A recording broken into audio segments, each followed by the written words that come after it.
Hello guys, welcome back to my channel and enjoy this fanfic part 1. Now let's start the fanfic. She snorted as she examined the panties she had just pulled from her dresser. What the hell was I thinking when I bought these? Mitarashi Anko asked herself as she threw them back and pulled out another pair. She took this one and stuffed it into her suitcase.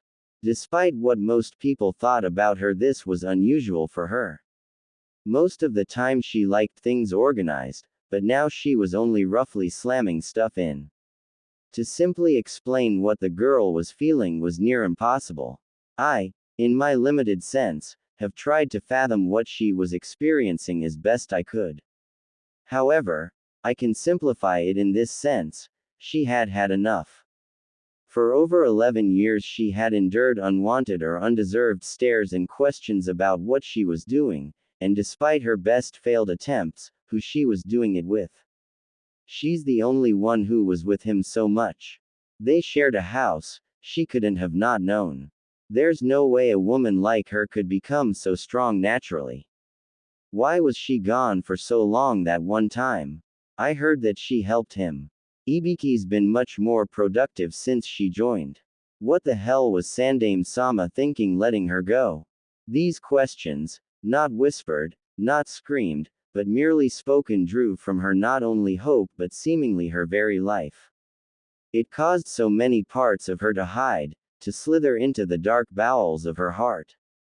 She didn't really smile anymore, just the mischievous or frightening smirks she threw at targets and allies. Whichever was deserving of which one. She was tired, dead tired, of people whispering, traitor, snake, whore, and other such names behind her back. Even if they didn't say such things, she knew no one would openly approach her for anything more than a fast. And even then not one of them bothers to stay the whole night. Not that she wanted them to stay. Waking up to their fidgety stares and lack of attention to her was not something she wanted. Plus, even if they did have the balls to sleep with her, she knew they wouldn't even try her cooking. Not many people knew Anko liked cooking, or singing, or dancing, or her favorite colors weren't blood red and black but fuchsia and lavender. Or that if she had the choice of brutal monkey and cuddling, she would choose the cuddling. Or that it didn't really matter. No one cared, no one knew, and no one cared to know. It didn't help matters that recently her Anbu captain, one of the few she could loosely call a friend, who knew of her many different loves and hobbies, had just been convicted of killing his entire family. Yeah, that's gonna help you get service from the pimpled prick at the Quickie Mart. As these thoughts rambled through her skull, Anko grumbled as she found yet another pair of atrocious panties within her collection. Did I go shopping when I was drunk or something? Yeah, maybe, she mused. Well, at least I'll leave my mark on the next person to rent here, she said, laughing with her arms crossed. Soon tears brimmed at the sides of her eyes, she hastily wiped them away. I will not hold it against you if you do eventually leave Anko. However, I'd be both saddened and disappointed if you did. You have much potential, the voice of the third said to her. Potential? That's a joke, she whimpered, a very bad one. I've chosen you to be my apprentice. Because of the potential I see in you. Anko-chan. She shook her head, the feeling of intense disgust and cold flowing through her. Hurriedly, and with new purpose, she resumed her packing. As she stuffed piece after piece of unmentionable panties and clothing into her case, she made note of her other case. It was part of a special scroll he had left her. The package contained some of the things she hated and enjoyed most about herself. She put down a pair of panties she actually enjoyed and crouched down by the case. It was a specially made metal that would react to anyone that did not charge chakra to the correct level before touching it. She did the recommended action and clicked it open. Inside was a set of polished, oiled, and well-maintained torture devices, made to actuate Anko's earth chakra affinity. The set itself had been given to her by Ibiki when he joined her division. Listen to me, Mitarashi. I don't give a shit what happened to you in the past, who did it to you, who thinks you did it, or what your favorite snack is. I'm in charge of this division. And I chose you because you showed an aptitude for the one thing few people in this village seem to have. You have focus for this kind of thing. So welcome to the interrogation and torture division of Anbu. I hope you have a strong stomach. I'll be teaching you personally. While she had managed to keep her tears in check, she knew Ibiki had realized how she felt. It had been the first show of respect and honesty toward her since she met Itachi. She closed the case and laid her forehead against it. As she did, she realized what she wearing. Her protector. With a steady breath, Anko stood and removed it. The leaf symbol seemed to mock her. With an angry and vicious flash of her finger, she scratched a deep gouge into the plate. It nearly cleft the stupid thing in two, and she wished it had. Below her, on the first floor of her two-story apartment building, she heard a roaring chime. It was 12:15. The patrol for the wall would be changing in 75 minutes. The time to go had arrived. Anko dashed through the back alleys of Konohagakure no Sato. Pride and disdain all in one flooded her chest. He taught her that lesson that sent her sprawling down these crowded and very dark streets. Part of her was sickened by the thoughts of her old mentor. A fuzzy and pained memory was spat out from her hardened brain. Always know the secret ways. Even if it is only fit for rats, any secret direction or path is infinitely better than one that is always hid by the sun. Remember that, Anko. He always left off the Chan when telling her something important. It was one of the few things that made her see past the loving father image she had built up over her many years of apprenticeship. Anko hissed his name and leapt into the air, clearing the top of a 3-story building. Landing in a crouch, she cursed at how complacent this place was, even after such genocide. The Anbu patrolling the sector didn't even bat an eyelash when he saw Anko make for one of the hidden gates. They merely assumed she was doing her duty for the village. The infuriated Junin spat onto the ground and hurried past one of the few men that got her riled up without even trying. Well, she tried anyway. His words stopped her dead. Yo.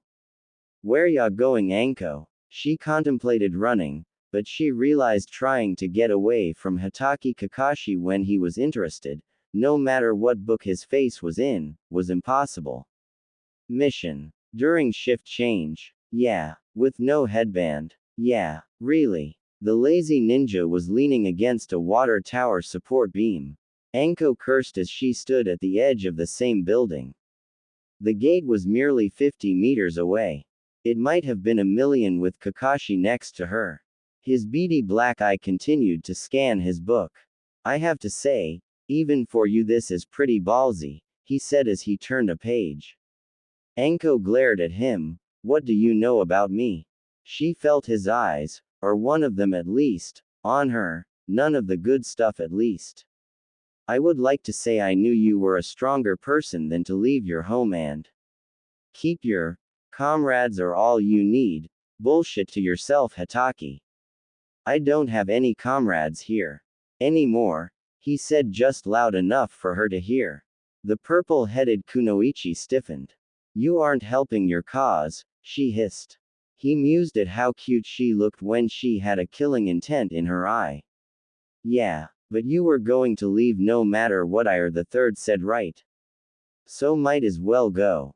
You have less than 10 minutes to get out of here undetected. She cursed, glanced at the moon and sprinted off. Hitaki Kakashi sighed. He looked up at Moon, in melancholy, and then returned to his smut. I'll keep this little talk to myself. If Homura-sama or Kotoru-sama found out, they'd kill me, or try anyway. Anko was running like she was trying to avoid something on fire. The fury and pain and sadness in her chest burned hard. That, and she knew someone was following her. They had been ever since she had stopped to talk to Kakashi. She knew it wasn't him because if he had decided to come after her, he wouldn't be so blatant about it. Whoever it was had some crazy chakra going on. This is not how someone trained by the Ing snake Sanin is supposed to make an escape from her village to become a missing Ing ninja. As she was mentally raging at the world she tripped, the offending piece of trash sent her flying into a building that would have been on the outside of the left turn she was supposed to make. Her head connected flush with the brick and caused a pain unlike any she had felt in her life to travel down her spine and into her toes. She let her body fall flat on the ground, blood slipping from her hair down her face. She wished that other wetness was blood. She would rather be bleeding from her eyes instead of crying. She was not crying. She couldn't be crying. Of all the things she was doing, she was not crying. You okay? A small voice called. She didn't bother to move. The sound of something being moved was deafening to her ears. Sis, you okay? Not really, kid. She thought it was a kid at least. Grunting, she pushed herself up by her arms and then to her knees. Oh, it's you, he said. Anko sighed. The way he said that was really the icing on the cake. It just had to be the one kid with no curfew that recognized her on her attempt to escape. She turned to give this stupid kid her worst glare, one that had once caused a battle-hardened Mist Nin to piss herself, when she caught sight of him. She stood, almost reactionary. The kid standing before her was wreathed in shadow, the alley had no lights and everyone was asleep. The only source of illumination was the moon and an odd street lamp on the other side of the narrow entrance. And his eyes. They were glowing. From that light she could his blonde hair and hideously dirty and orange shirt. It's you, she said. The Kyuubi brat, she thought. Yeah, so, he kicked his feet. You leaving the village. Fairly astute of you, kid. What makes you think that? She scoffed. Because your friend Itachi killed a bunch of people and left to right.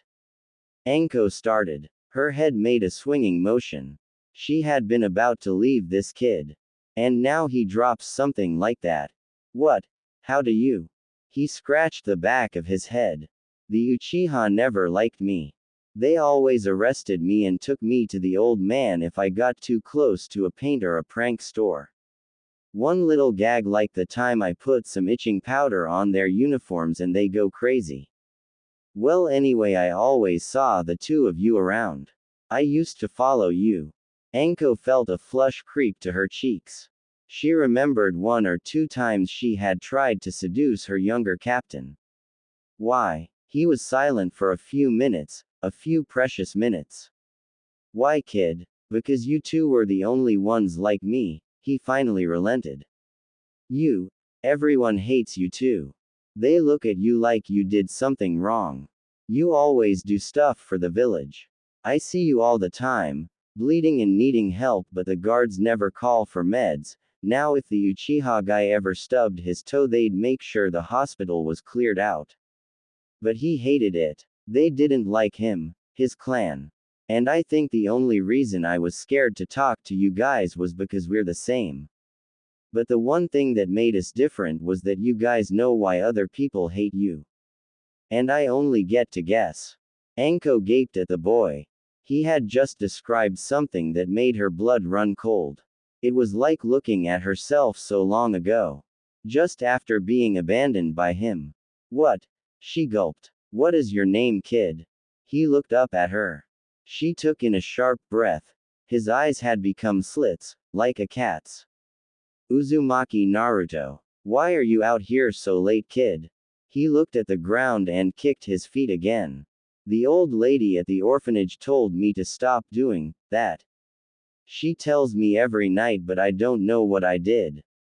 So she threw me out, saying when I stopped doing it, I could come back. Anko most likely guessed. It referred to what she had just seen. So the kid has naturally good night vision. Cool. So you've been wandering around out here all night? He mumbled something. What?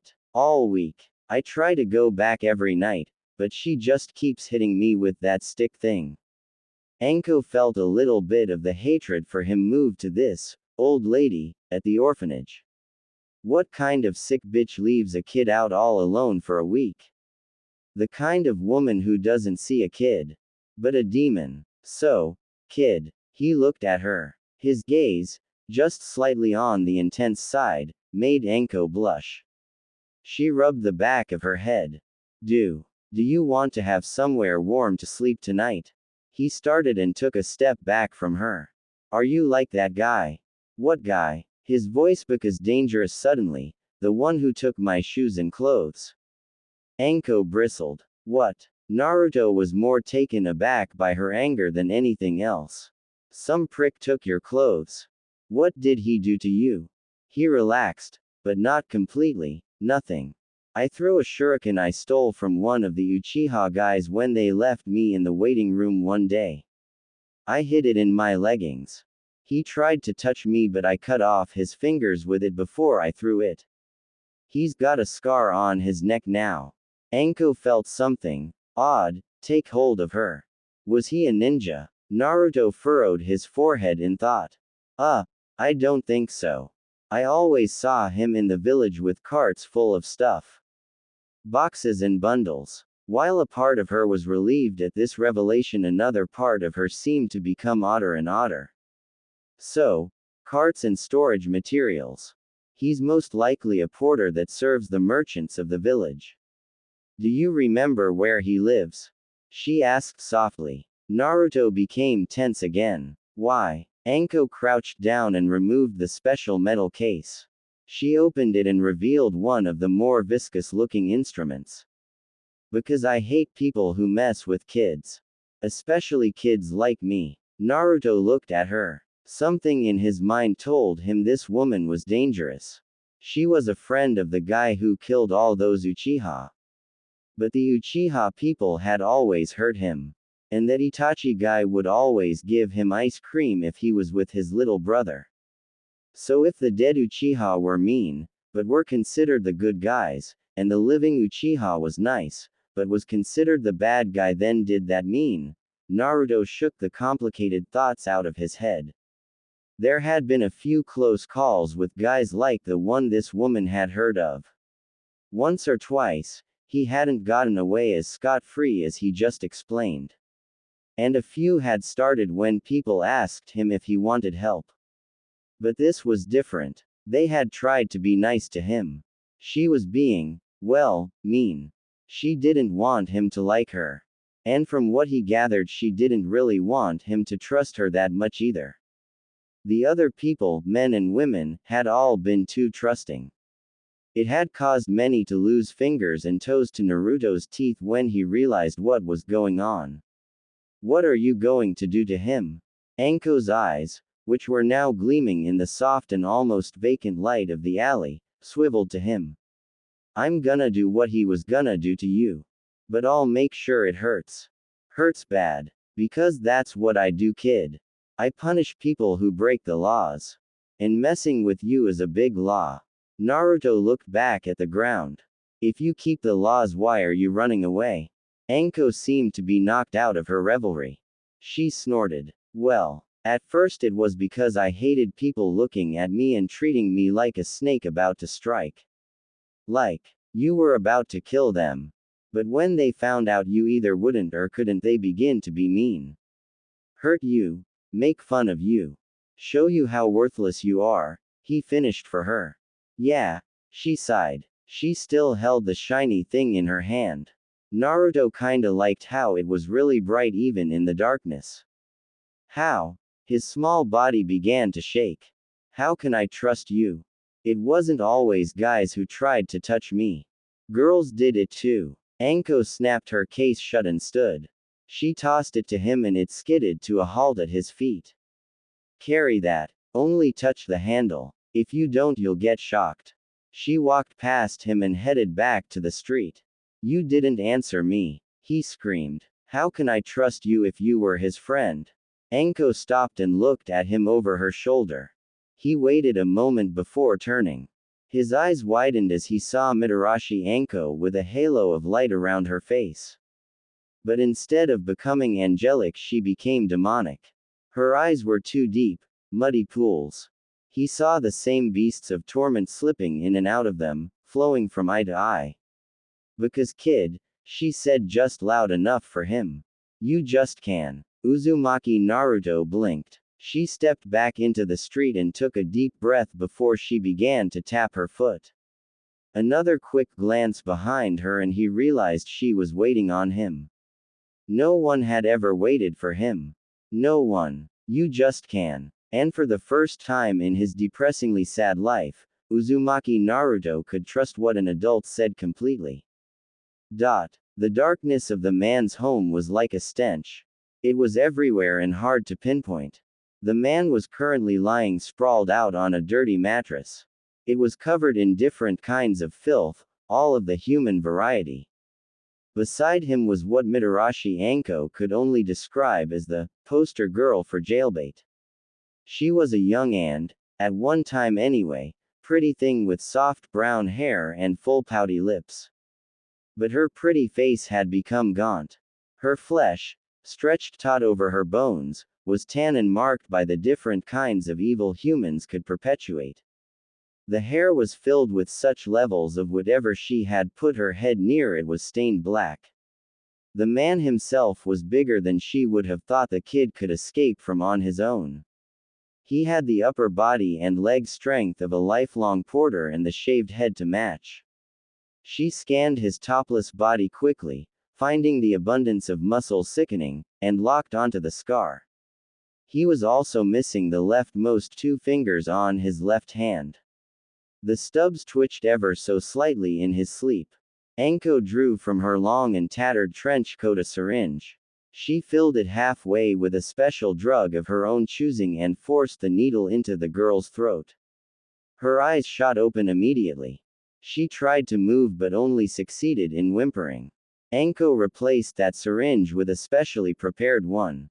It had a nice serrated needle, perfect for making a lot of pain as it went in. She proceeded to tease the man's scar with the tip. She waited until he smiled in his sleep before jamming it in. He groaned. His teeth bared in a grimace as the painful drug was pushed into his body.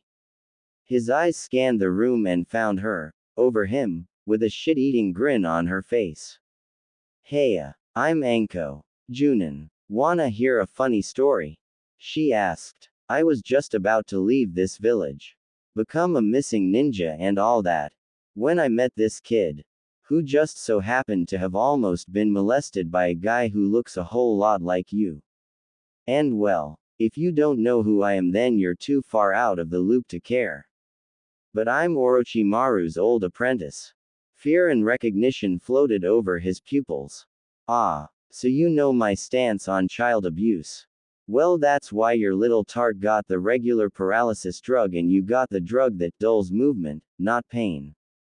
I'm gonna proceed to softly cut your vocal cords so you can't scream. Then I'm gonna rearrange your organs in alphabetical order. She smiled sweetly before looking at the girl. And guess what happens to Little Miss Rendezvous Organizer? She gets to experience the sensation of someone dying next to them before I surgically remove your and the first few layers of your vaginal walls. Anko stood back and pulled on a pair of arm-length rubber gloves. She grinned as she snapped her fingers. The door to the dinky apartment opened and Naruto walked in, dragging the suitcase. He deposited it, with a very heavy bout of panting, by Anko's left foot. Thanks, Naruto. Now go wait outside, she said softly. But I want to watch. No, please. I want to see this guy's guts for what? No. Naruto cringed when he heard her voice. She bent down and put a hand on his head. No, this is not for you. Take heed that he's going to pay for what he did to you. What I do now is for my own benefit. I'm using you as an excuse. So go outside, don't peek, and remain a kid for a little bit longer. She stood up and adjusted her gloves.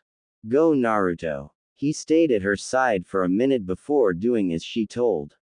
He ran to the door and slammed it shut. She waited until she felt his signature go to the end of the hall, where she had put a special genjutsu up for him.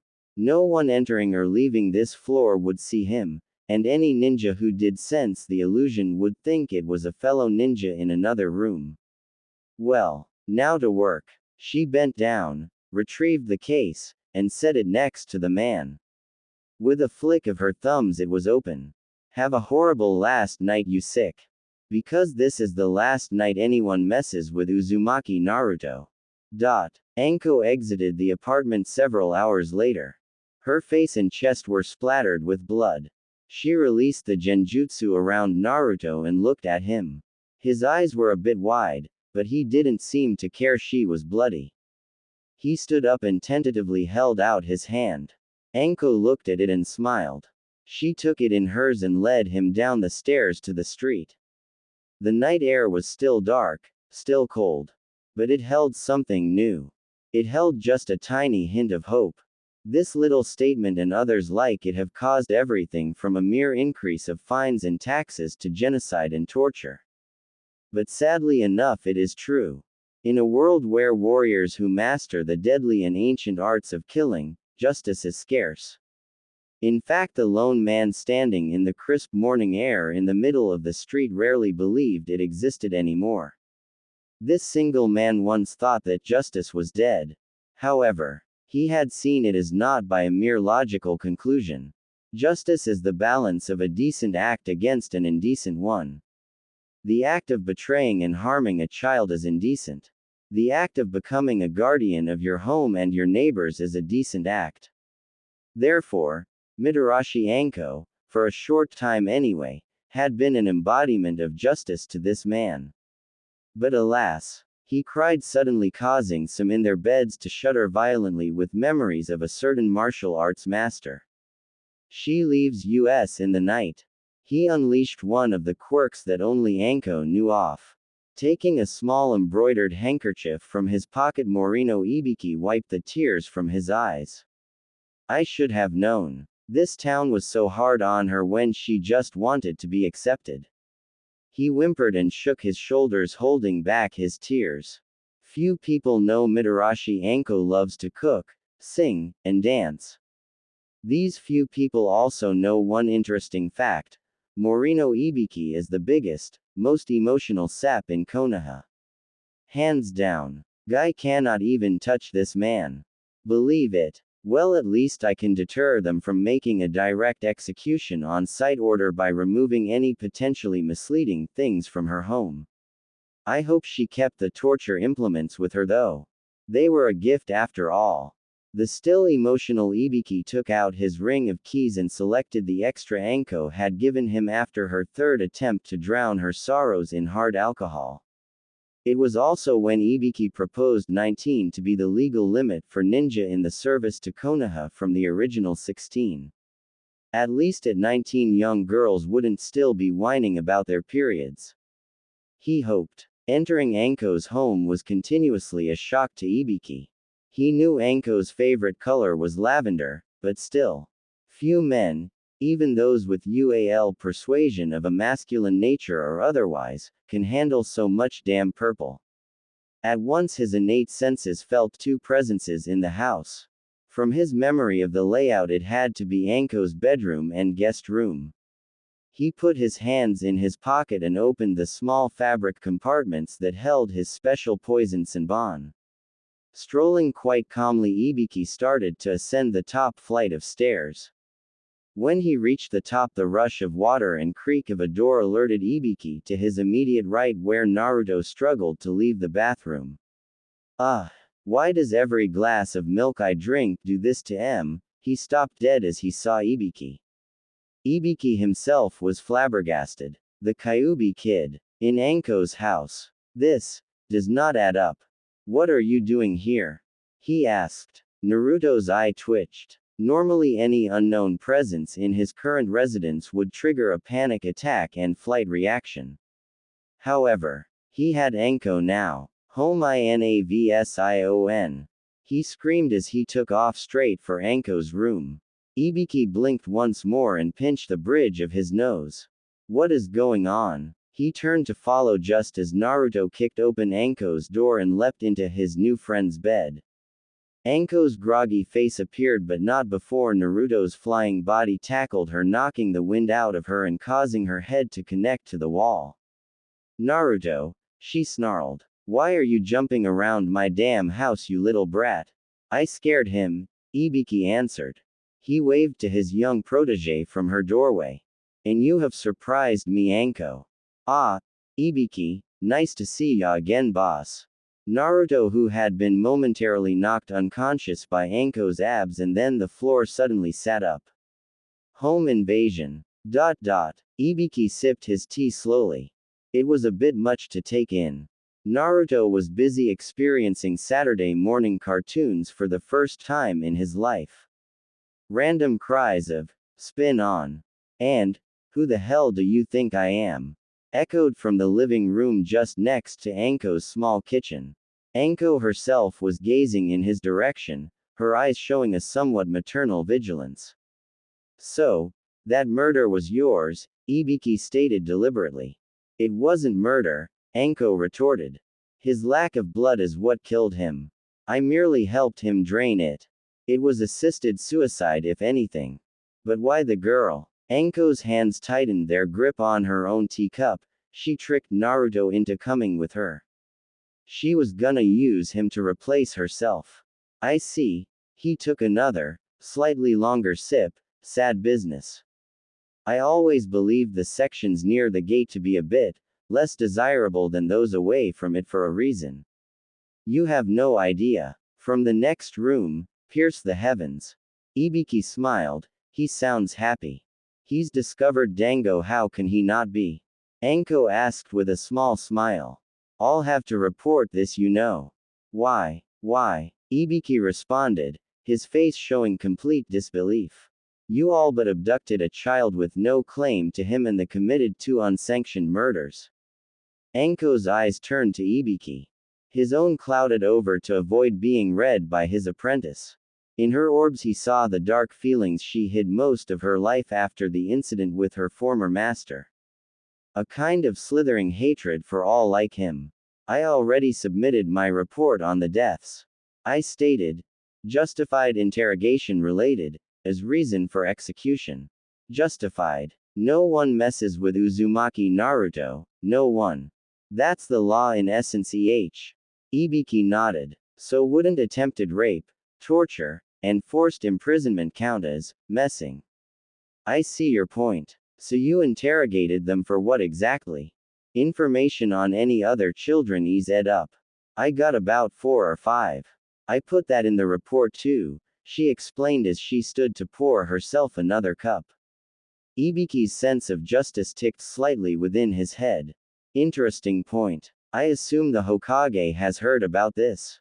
Anko looked at him with her wide-eyed. Do I really look that stupid to you?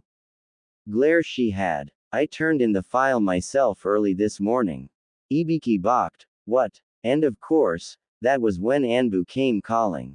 Sarutobi sighed. His pipe was already cooling and the embers in it barely had enough fuel to spark it even after a long drawn-out draft. He eyed the file with a hint of whimsy. His mind, still sharp and acute even at his age, examined everything.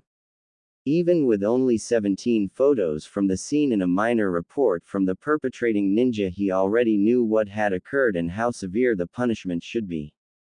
Now he only needed to see if Anko deserved it. While every action he found traced back to his wayward student weighed heavily on the Hokage's shoulders, it did not deter him from his mission. The people of Konoha were his family. And when one member of that family harmed another, it was his duty to punish them. But the question falls on why Anko checked the death brought about through interrogation box. A knock came to his double doors. Enter, he bade. 2 Anbu, Anko and Naruto walked into the room. The Anbu nodded and returned to their posts outside the view of the people in the room. Naruto was too busy rambling to Anko about the show had been watching. Anko, the Hokage's voice was firm, unyielding and commanded a quiet respect of both children. Yes, he viewed even a ninja as distinguished as Anko as a child, before him. Why are these 2 civilians dead? Anko immediately stood as still as a soldier. Sir. During interrogations, the recipients of the torture died. Their deaths were due to a lack of medical equipment. Why were you interrogating these two? And how when the reports from our coroner read 2 very large doses of nerve relaxant? He asked, waving the report in her direction. Anko's eyes flew to Naruto. The small child, realizing what they were talking about was too important for him to understand, had begun playing with a small puzzle Anko had given him. Does it pertain to my special decree? The third asked, intertwining his fingers and resting them on his lap. Yes, sir. Per your decree, the targets were involved in actions that jeopardized the welfare of the decrees. Anko searched for the word, beneficiary. Sarutobi closed his eyes and sighed. So if what she says is true, the most I could afford to charge her with is ignoring protocol. Naruto, the child looked at him. Did you know the man Anko worked on last night? Didn't know him. Sarutobi smiled wanly. Did you know of him then? Yeah, he tried to get a hold of me. But I got his fingers and his neck. Got away. I see. Naruto, could you wait outside please? Sure, Sandame Jii-san. Naruto turned and walked to the door, still fiddling with the puzzle, but he turned to give Anko one last look before opening the door and leaving the room. When the door closed, Sandame looked at Anko. You have done something few people in this village would dare do, Anko. Unsanctioned torture of civilians. Taking a minor that you have no legal claim to. Sir, in all respect, he had been living on the streets for a week. Anko snarled. And merely because of his night vision. Ah yes, that. I was hoping it would fade as he got older. Well, it didn't. And he was nearly raped because of it. She hissed. Venomous. Sarutobi blinked, obviously not going to give up his superior air, so. You propose justification? Yes, sir. The aging man sighed deeply and rubbed his chin. Very well, Anko. You will take a 3-week suspension with half pay. Also, you shall take full responsibility for what you have done. Yes, sir. Anko said. Naruto, you can come back in now, Hokage said to a special intercom. Naruto's head appeared, his face showing he was trying to listen in. I wanted to ask you a question or two. Is that okay? Sure. Whatcha need? Naruto replied, taking his place beside Anko, something Sarutobi didn't miss. The old man smiled. Do you like Anko? He asked. The blonde smiled wide, showing off his eerily bright teeth, and nodded furiously. Anko-chan is awesome, he said as he grabbed her hand and swung it back and forth. How is Anko's house? Naruto went into such a flurry describing how awesome and super her house was. The Hokage had to have Anko visibly restrain the boy lest he run out of air. Would you like to stay there? This sudden question caused both of them to stare stupidly at the old man. Mitarashi Anko, you, in direct violation of custody and minor safety laws of Konohagakure no Sato, took in a child you have no legal responsibility for.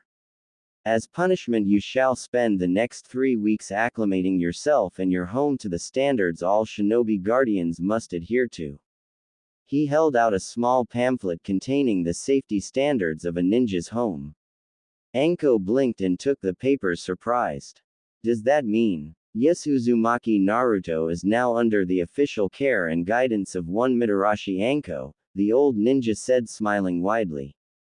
Naruto made one of the happiest sounds he had ever done and leapt upwards, before being caught by Anko to avoid the boy from falling and hurting himself. Naruto. Sarutobi called to settle the two down. The blonde looked at him.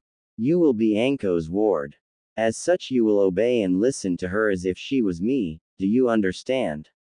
Anko set Naruto down and the young blonde nodded. He saluted Sarutobi as ancient civilian military would. Yes, sir, Sandame Jisan. Sarutobi smiled. He could at least call me Hokage, the aged ninja mused. Well, be off with it, you two. Anko, don't forget to pick up Naruto's things from the orphanage. No problem, sir. Anko saluting as well. Both then exited his office with the enthusiasm Sarutobi had not seen in almost 15 minutes since he sent Hayato to a small eucalyptus field. He emptied his pipe into a hidden ash tray and filled it again. There is a good chance that was a decision based on senility. The orphanage was, sadly, one of about 15 in the village. As with its fellow establishments, it had been founded during the Second Great Ninja War after a staggering loss of the adult ninja population. The second had made the decision that such children would be monitored to hopefully, and willingly, one day take their parents' place. Its current proprietor and owner was a stout woman named Shimochi. She looked older than she was due to her husband's long bout with cancer that finally claimed him some time back in the tragic death of her son during an attack by bandits in his small village on the borders of the Land of Fire. Once bright red hair was now almost white and many shallow wrinkles lined her face. She was sweeping the main courtyard of any leaves and children debris before the end of the afternoon homework time. As she swept, she heard someone approach and looked up to see, of all things, Naruto and Anko walking toward her. God damn it, she hissed as she noticed Naruto was walking deliberately toward her wonderfully Naruto-free orphanage. Have you stopped doing it yet, brat? She yelled nearly down the road. A few people looked, amazed at the rudeness, before walking on their way. Heya, Anko said, waving when she and Naruto reached the old woman. I'm Mitarashi-en. I know who, and what you are, she hissed. Anko's smile didn't drop in the slightest. Yeah, well, I'm Naruto's legal guardian now, so I brought him to get his stuff. Hurry up, kid, I'll wait out here. Naruto glanced between them, looking nervously at Anko, but her disarming smile convinced him to run along. Shimochi leaned in close to Anko, whispering venomously in her ear, so you go for things like him, huh? Well, I hope you keep him in a dark hole and use Wim for what?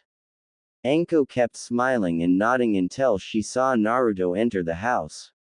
Her hand shot out quick as a viper and grabbed Shimochi's mouth, squeezing her until they started to bleed. Listen, bitch. Did you hear about the murder last night? She forced Shimochi to nod. Well, that was me. I killed the pedo because he aimed for Naruto. Because someone let him wander around for a week outside with no food or shelter. So tell me, should I interrogate you too? She forced her captive to shake her head. Good. Now I have a question. Anko drew a piece of paper from her pocket and held it up. It was an accounting ledger's page. From her ledger. Why do all of the dates for a certain charity donation coincide with the dates Naruto was supposed to receive his family's death wages? Anko asked. Cold sweat broke out on Shimochi's forehead. Ooh, I see. That's cool. Well, you now owe me this amount. Anko used her pinky to point to the lump sum of the death wages Naruto's family had garnered due to their service. If you don't pay me, in any way you see fit, we'll work out logistics later. Then I'll hide a very powerful narcotic on your person, right now, and then litter your orphanage with drug paraphernalia and used condoms. Anko, who had been smiling at the house, turned her eyes to Shimochi and glared at her, drawing the old bag as close as she could. And if you ever let this kind of thing happen to a kid again, or if your many charitable donations came from where I think they've come from, I'll make sure every single parent and ninja in Konoha knows what a careless old bitch you really are. She let Shimochi go and pushed her down. And I'll make a nifty net profit by selling torches and pitchforks and tar for your old fat. She said cheerily. The caretaker slowly rose and turned from Anko, holding her face. She passed Naruto, who bowed and said goodbye, and to Shimochi's horror, hugged her leg. Sorry about not stopping the thing with my eyes. I'll try hard to remember the manners you taught me. Naruto said, grinning his bright cheery smile before running to Anko, the bag she had given him stuffed with his clothes and few personal belongings. When he reached his new guardian, Naruto looked up at her. She wasn't mean, was she? Anko looked at him, blinking. Mean? No. And even if she was, do you really have to worry about me? Anko asked, putting a hand on her hip, pushing out her chest, and pointing to herself with a thumb. No. Naruto said, shaking his head. And why is that? Because you're Anko-chan. Naruto said, jumping and throwing his hands up. Banzai.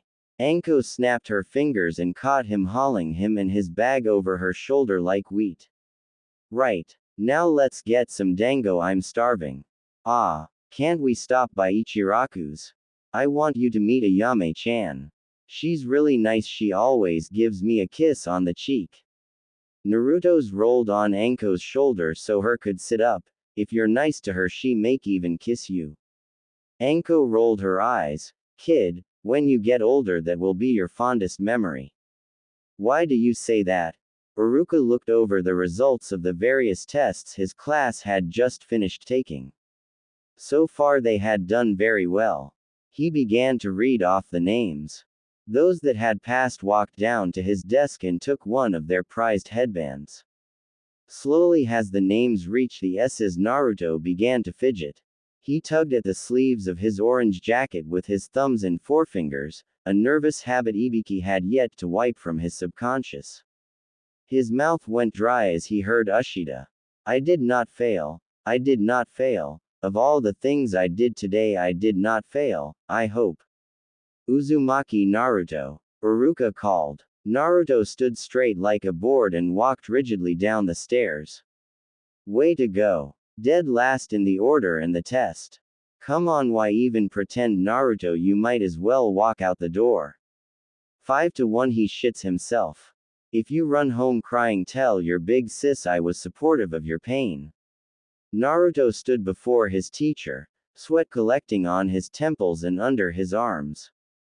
His ankle-length coat seemed to be trying to crawl off of his back and shoulders. When was the last time he washed that thing anyway?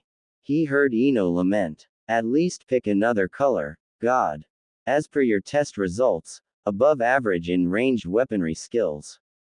Average in examinations and testing, and based on this collection of data I can say without a doubt. Naruto sighed. Anko was right, he just had to take it slow and everything worked out fine. You're a failure. Huh? Naruto asked as Iruka's eyes flared red. He jabbed his finger directly into Naruto's nose, pushing the student backward into the bottom-level desks. How could you be such a failure? Iruka roared. Try hard. Naruto stammered. A foot collided with his skull. He looked up to see Ino, the owner of the foot, which was still on his head, and the other girls glaring at him. Why can't you be less of a failurand more like Sasuke? I'm only Naruto, so I can't really. Shut up. I can't believe the Ichirakus even allow you in their stand.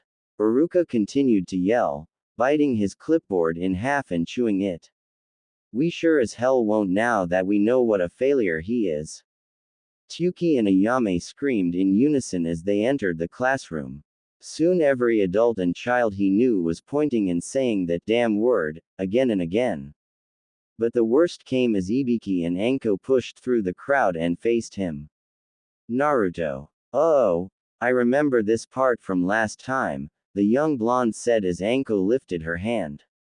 A series of extremely sharp knives and tools appeared between her fingers. I can't allow such a failure into my home. We'll just have to breep breep breep. His fist slammed down on his alarm, jarring it and causing the annoying thing to fall and break. Pulling himself into a sitting position, Naruto rubbed his eyes. He grumbled and swung his feet onto his floor. The soft carpet sent a warm fuzzy feeling into his belly. Well, it would if the images from his nightmare weren't still fresh in his mind.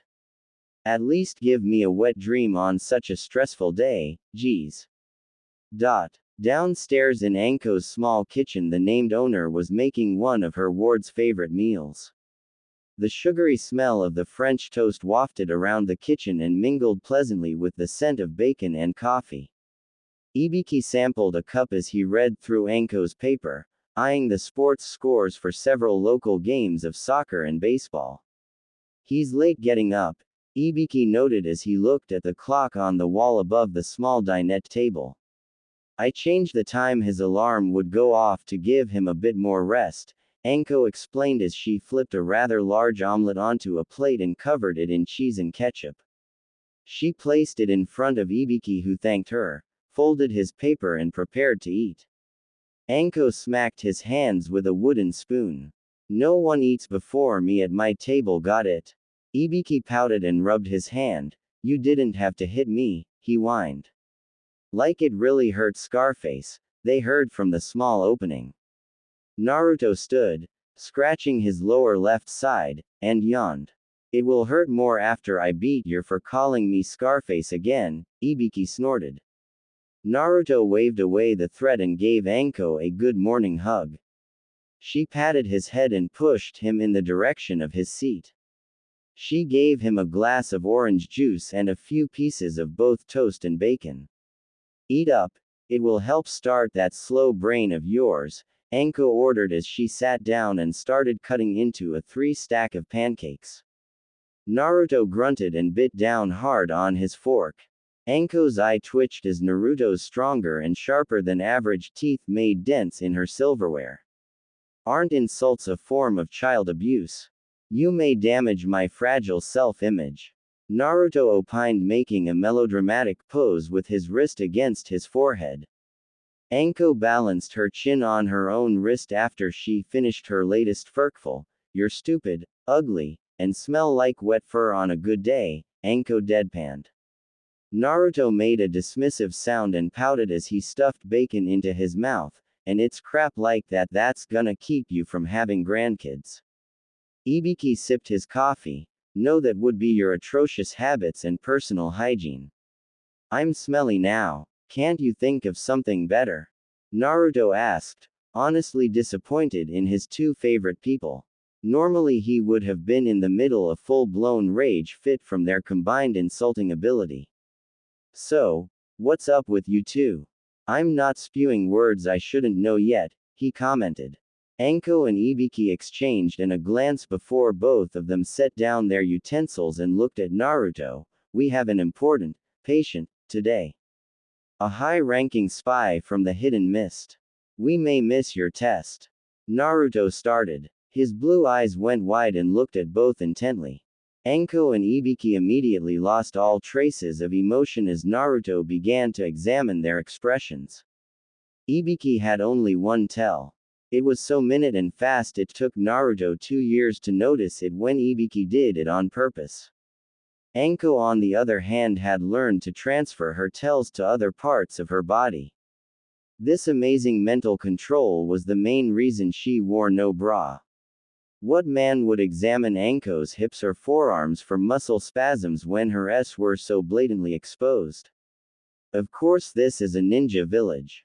Of all its residents, Anko could testify to some freaky fetishes floating around. Naruto's eyes flew around both of them and sadly he found no hint of a lie. There was a good chance he would be alone today. He put his own fork down and fidgeted with the sleeves of the undershirt he had worn. Ibiki's hand shot out and smacked his hands away. He grabbed Naruto by the collar and hugged him. Don't be sad, little one. Shit. I hit his sappy button, Naruto sighed in his mind. We will be there with you. In spirit. This man will deafen me before I turn 15. I'm sure of it. He held Naruto at arm's length and looked him over. Anko and I have taught you every basic move and technique use in this village as well as 3 others. You have mastered them and improvised them in ways to almost touch us when we spar. That is why you will pass. That and because we love you, and no failure will ever stop that. Anko stood up and put her hand on Naruto's shoulder.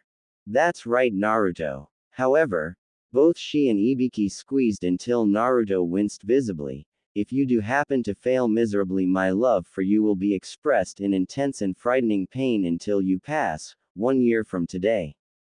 Naruto gulped and said, yes ma'am. That goes for me too, Ibiki put in. Got it. Now Naruto. Ibiki stood and stretched forth his hand, spaying his fingers and putting one fist on his hip. Go forth and prevail. Yeah, I'm gonna go wash my teeth first. Very good. Oral hygiene is next to Hokage-ness. Anko and Naruto both pinched the bridge of their noses. As Naruto passed her, she gave him a few signals in sign. It's your fault he says stuff like that now. Naruto grinned, showing off his overly white teeth, even after eating, and headed back upstairs to his bathroom. Anko raised an eyebrow as she looked at Ibiki, who was holding his pose. Reason. Motivation. Anko turned from him and walked toward her own bathroom. I'm gonna take a shower and get ready, are you alright or? I'm fine. Gotcha. Anko shook her head and closed her bathroom's door behind her. As soon as it was locked, a shiver ran through her entire body. An image of Naruto's grinning face flashed through her head. Ooh. Anko sighed. His first girlfriend is gonna be a freak, she lamented, stripping and turning on her shower. Anko sat on her bathroom stool and poured water over herself. His first girlfriend. Faye. Not from this village. Anyo sighed. 4 years prior. Ward age. 9, guardian age. 20. Anko sat on her stoop in the gloom, glaring at the small collection of people across the street in the alley. They had kept to the shadows, however Anko had used a small ninjutsu to give herself heat vision, and saw them clearly. She also saw the pipes and swords they had in their hands. She was partially surprised that such a force would be assembled after she had taken the kid in. Partially surprised. She lifted the bottle of beer she had and tested how much was left. She had been drinking it sparingly, making sure not to get drunk. She did not want to have beer goggles on while only seeing the spectrum of heat. No matter how awesome that could potentially be. She drained her beer, while keeping one eye on the group, and decided to test the waters. She flipped it in her hand and spun it toward the leader.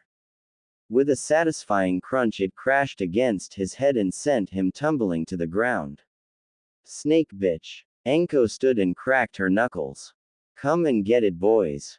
The mob of 4 men and 2 women charged. A man and woman duo had ninja training by how they kept behind the civilian meat fodder. Anko smiled and snapped her fingers. Suddenly 10 Anbu surrounded the mob. Shit, the impromptu leader said, his head twisting back and forth. Ooh, I'd hate to be you guys in the morning. Anko check her watch. I'm gonna get some sleep, guys, make sure they're treated nice. I am the lead torturer for all criminals who break the decree of the third concerning my little ward, she said, grinning before making her way back inside. With a grunt, Anko released the technique and rubbed her eyes. They always stung when she deactivated it. Anko. A small voice from down the hall asked. Her head shot up and she saw Naruto's telltale glowing eyes looking at her. He was sitting on the floor with his legs up to his chest. She sat down next to him and put an arm around his shoulder.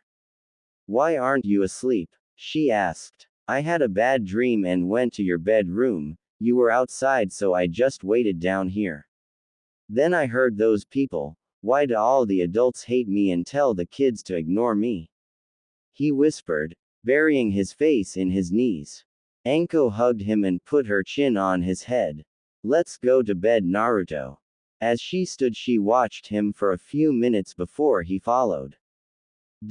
Anko dried her hair and used a series of tiny, and deceptively sharp, pins to hold it in place before tying her headband on. She looked at herself in the mirror and adjusted her S so her nipples fell just on the outside of the special chakra clips that kept her coat in the perfect position for censorship. Donning the signature garment, Anko rolled her sleeves up and checked her tattoos. The special summoning styles mixed in with ornate ink painting. Her favorite piece was the one on her back. It had been designed, for the most part, by Naruto when he was first learning seals and other, quick, ninjutsu abilities. The image was entirely tribal, for which Naruto was actually a pretty good artist at, and showed a large and powerful fox biting the neck of a huge many-headed snake that had entwined its many tails around a beautiful maiden. Despite her love of the image, Anko could not help but shudder at the imagery and meaning behind it. Her hand absently went to her curse seal and rubbed the skin. What she hated the most about was how soft and velvety the seal felt, like fabric that had been glued to her. Her nails brushed against it, sending shockwaves of equal parts revulsion and ecstasy through her body. Hissing, Anko dug her nails into the marred flesh and glared at her reflection in the mirror. Beware such things as self-mutilation, Anko. They do nothing more than prolong your acceptance of the pain you wish to replace. She stopped and pulled her hand away. Small lines of blood dotted her fingertips and palm. Using the faucet, she wiped her hands and walked out to see Naruto slurping noodles from a cup of ramen. You just ate, Naruto. Don't overeat, it'll make you slow. I know, I'm just still hungry. You know how it gets sometimes, he explained. Anko nodded. I'm heading out. How long do you guys think it will take? He asked when they had gone outside. Anko locked the door and looked to Ibiki. He shrugged. Mr. Either psychotics or fanatically loyal. Only a scant few are normal-minded ninja who can easily be interrogated with mild techniques. It could be all day. I'm sorry, Naruto. The blonde in the orange jacket shrugged in response. It's fine. You guys are the ones missing out. Watch as I obliterate that smug smile right off Uchiha's face. Anko gave him a thumbs up as the three went on their way. Knock 'em dead, kid. The Mitarashi name is on the line. Gotcha. Naruto turned and ran up the side of the nearest building before he began leaping toward the school. He stopped and checked the time on the clock tower and grinned. He had about 3 hours before he had to sign in for the test. And he had just restocked his paint supply with his last allowance. Naruto wiped his forehead with his arm and sighed as he leaned back against the trees atop the third's head. He examined his work and smiled. Of course, only things with infrared vision could see it, for now. In his own opinion, the Hokage had never looked so good. He wondered how the effect would be if he did it now, revealing the whole thing to the village. He shook his head after a few moments of contemplation. Nah, there's a good chance they'd take the opportunity to make me clean it and miss the test. If I pass or fail, this will be my going away present to the teachers at the academy. Naruto's foxy smile spread until it reached his ears. I have to wonder if this town is ready for me to be a ninja. He shrugged and tossed his paintbrush and roller into the small box of tools and hid it in the small compartment he had made almost 7 years ago on 4th Remembrance Day. It had been originally a hiding place for him, but after he moved in with Anko, he turned it into a storage facility to keep his prank materials hidden. While glancing around, he found a set of stink bombs he had bought just before the prank store he visited closed down. He flipped the box over in his hand and made his second rash decision of the day. Now listen, Naruto, scent is the strongest sense tied to memory. So you must master using your nose to discern and analyze smells. It helps you keep track of things subconsciously, as Ibiki had once told him. In my opinion, he said to the box, you guys smell better than wet fur. I'd rather be remembered for you than that. He checked his time, 40 minutes to get down and to the school for sign-in, before tucking them into his pocket and sprinting off. There are over 50 instructors and part-time teachers and substitutes at the Konoha Ninja Cadet Academy. The average student may meet half of them and only study under 4 or 5. However, Uzumaki Naruto had met and studied under all 50. Not because he wanted an advanced and varied education, but because of who and what he was. He was generally smarter than them and had a knack for proving it, not in with intelligent discussions, but with mind-shattering displays of cunning. Gentai shook in her seat as she hugged her arms. I'm not doing it, she bellowed. Uruka rubbed his scar. Why? You remember what he did to me. I'm not going to be his watcher. What if he has more of them? Gentai is tragically afraid of spiders and birds.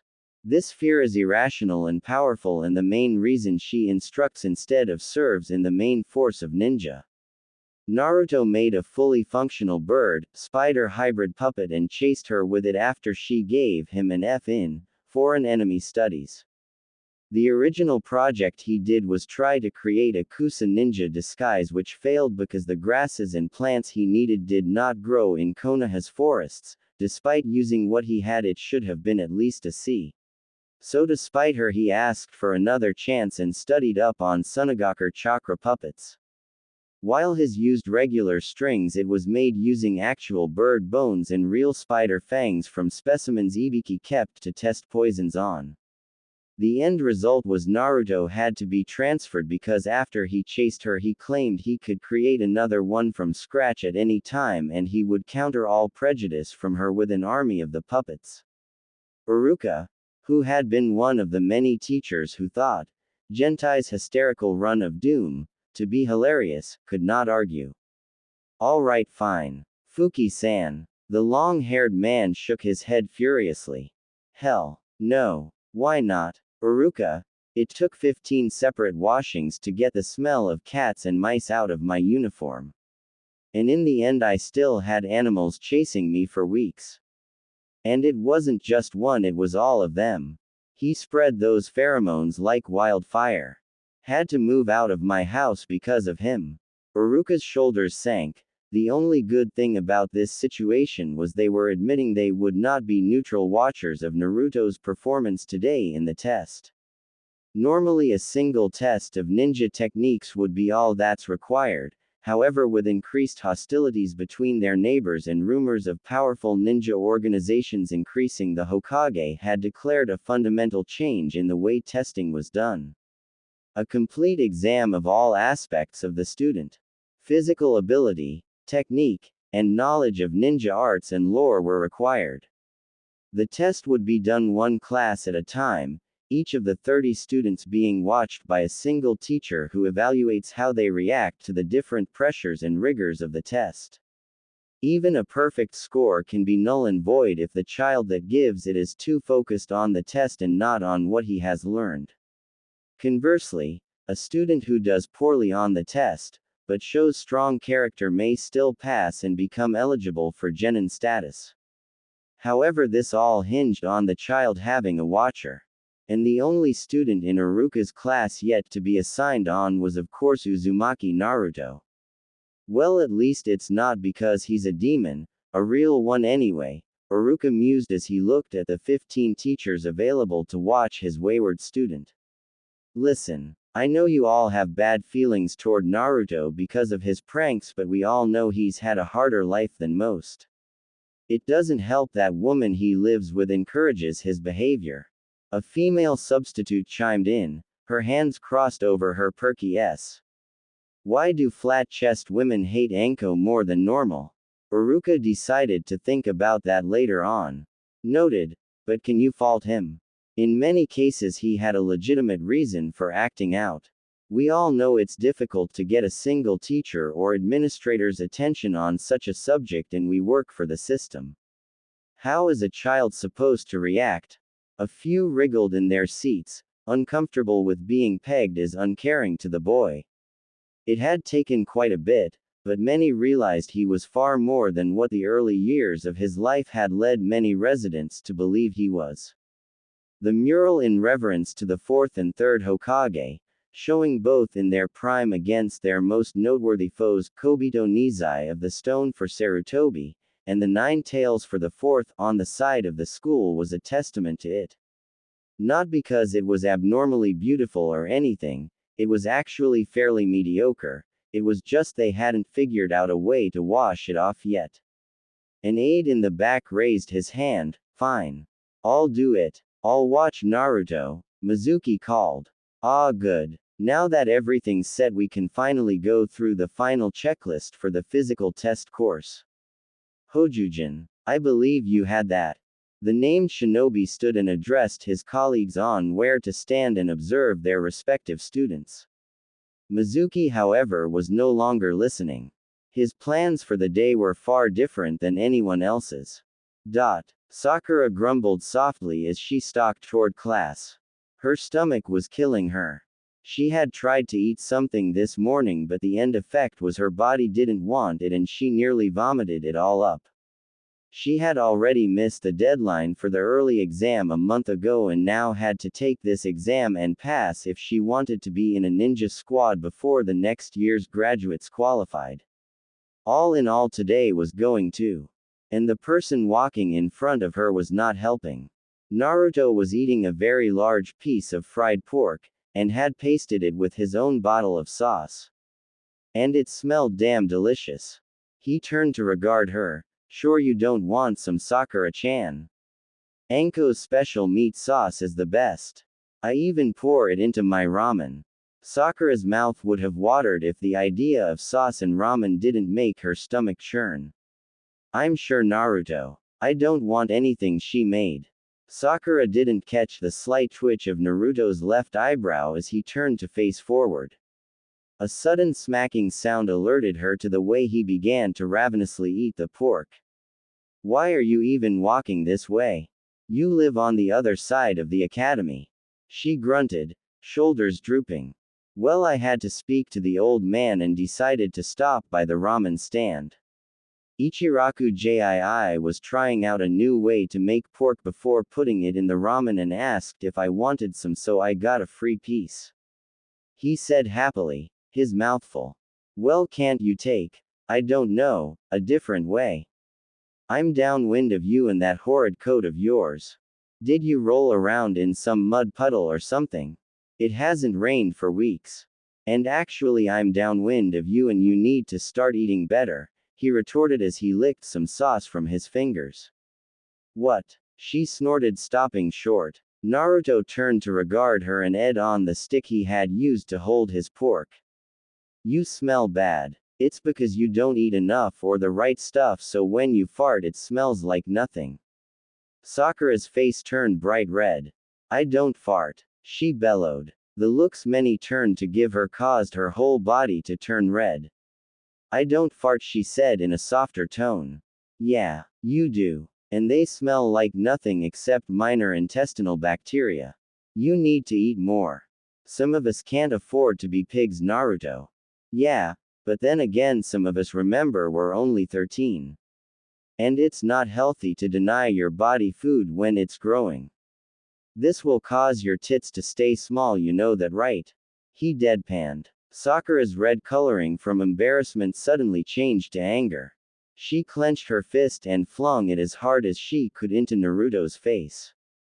She smiled wickedly as she felt his nose under her knuckles.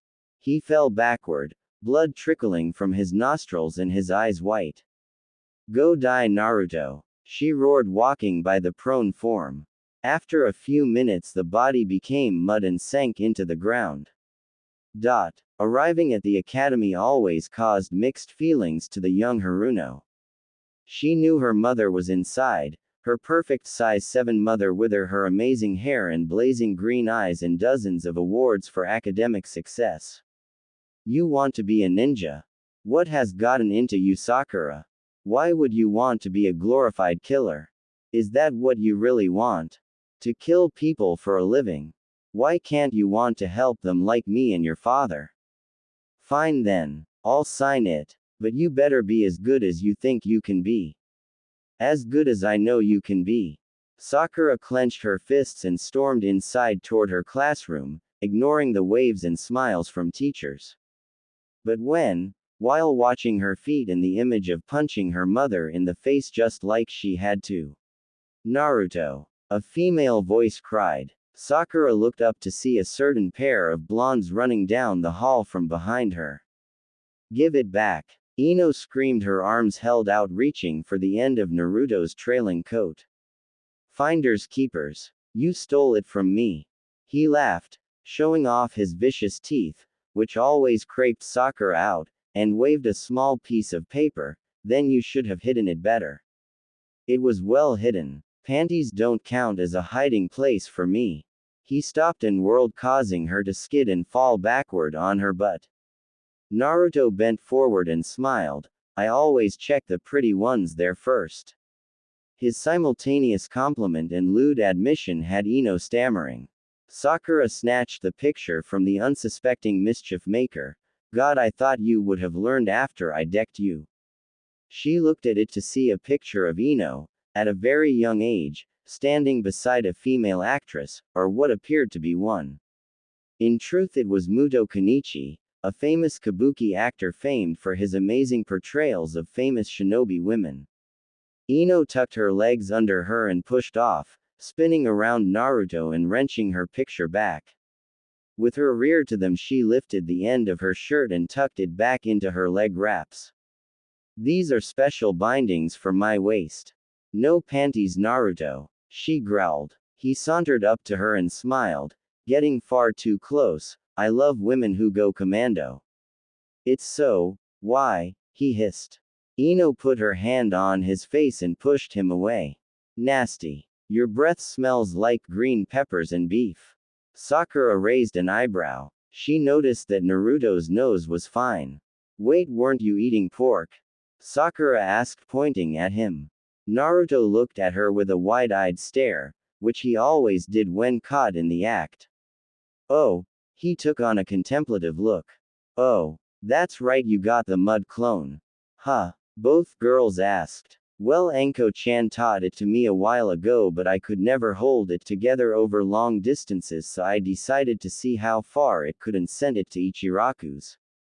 He explained. It was a clone. Sakura asked. So it said what you would have said normally, right? Yeah, why? Her fist blasted him backward, smoke wafting off of his face. As Sakura stalked by him, Ino raised her hands in defeat. Bending over him, she said, even I know not to mess with her when her mother is around. Why do something stupid in purpose like that, Naruto? He coughed.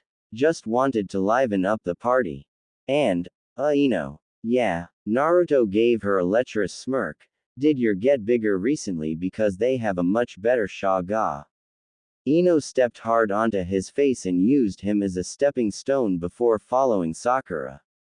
Idiot. After she was out of earshot, Naruto took the picture out of his pocket and looked at it. Hey, idiot, who saw your panties? Iruka felt the tension immediately when Naruto entered the room.